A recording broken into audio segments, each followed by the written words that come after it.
कोल्हापूर महानगरपालिकेच्या परिसरात असणाऱ्या अंबाबाई मंदिराच्या एकूणच डेव्हलपमेंटसाठी सुद्धा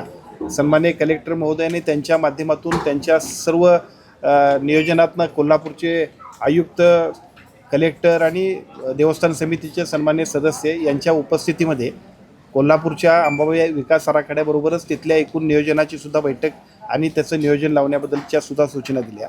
त्याचबरोबर पंचगंगा प्रदूषण हा सद्यस्थितीमध्ये थोडासा खालच्या बाजूच्या लोकांमध्ये होत असणारा एकूणच आपला उद्रेक बघितल्यानंतर पंचगंगा प्रदूषणासाठी सुद्धा सन्माननीय मंत्री महोदय, पर्यावरण मंत्री महोदय आणि उद्योग मंत्री महोदयांच्याबरोबर मुंबईत बैठक तातडीने लावण्याबद्दल सुद्धा नियोजन चर्चा झाली। आणि या चर्चेबरोबर कोल्हापुरात सातत्यानं दर 15 दिवसाला कलेक्टरांनी याचा आढावा घ्यायचा, लोकप्रतिनिधींच्याबरोबर समन्वय ठेवून या संपूर्ण आढाव्याच्या माध्यमातून पंचगंगा प्रदूषणाचा संपूर्ण प्रश्न निकालात काढण्यासाठी सुद्धा या आजच्या बैठकीमध्ये चर्चा झाली।